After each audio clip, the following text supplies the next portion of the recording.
మనకి ల్యాబ్లో యూజువల్గా మనం నార్మల్ ఐవీఎఫ్ చేసినట్టే ఫీమేల్ పీరియడ్ వచ్చిన సెకండ్ డే వచ్చినప్పుడు ఆమెకి 10 days ఇంజెక్షన్స్ ఇచ్చి ఎగ్స్ అన్నీ పెరిగేలాగా ఇంజెక్షన్స్ ఇచ్చి ఎగ్స్ని బయటికి తీసి ఆ రోజు వాళ్ళ హస్బెండ్ ఇచ్చిన స్పర్మ్ తోటి మిక్స్ చేసి 5 days దాన్ని ల్యాబ్లో గ్రో చేసి ల్యాబ్లో బేబీ 5th day బేబీని మనము ఈ ఒక మొత్తం కంప్లీట్ బేబీని కాకుండా ఒక చిన్న సెల్ని తీసి దాన్ని టెస్టింగ్కి పంపిస్తామండి. సో ఏం టెస్టింగ్కి పంపిస్తాము అంటే దీంట్లో డిఫరెంట్ టైప్స్ ఉంటాయి. PGTA, PGT-M, పీజీటీఎస్ఆర్. సో ఇవి చేసే కన్నా ముందే ఐవీఎఫ్ చేసే కన్నా ముందే కంప్లీట్గా మీ జెనెటిక్ టెస్టింగ్, మీ అంటే కపుల్ ఫీమేల్ మేల్ ఇద్దరు జెనెటిక్ టెస్టింగ్, ఇప్పుడు ఒకవేళ వంశపారంపర్యంగా ఏదైనా డిసీజ్ రన్ అవుతుంది అంటే సో అవన్నీ ఎవాల్యుయేట్ చేసుకొని ప్రీవియస్ లైఫ్ చైల్డ్స్ ఎవరైనా అఫెక్టెడ్ చైల్డ్స్ ఎవరైనా ఉంటే వాళ్ళ బ్లడ్ శాంపిల్స్ కూడా కలెక్ట్ చేసి సో ఒక మొత్తం కంప్లీట్గా అనలైజ్ చేసి మీకు ఏంటి ప్రాబ్లం ఉంది, ఏ స్పెసిఫిక్ జెనెటిక్ డిజార్డర్ ఉందో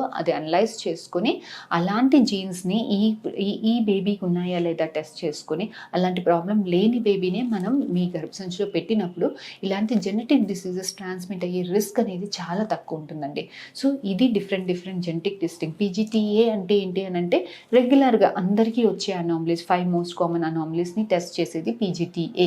పీజీటీఎం అంటే మీ ఫ్యామిలీలో ఏదో స్పెసిఫిక్ జీన్ అబ్నార్మల్ రన్ అవుతుంది, దాన్ని పీజీటీఎం అంటారు. పీజీటీఎస్ఆర్ is this any structural abnormality ఏదైనా ఉంది మీ క్రోమోజోమ్స్లో అలాంటి టెస్ట్ చేసేది పీజీటీఎస్ఆర్.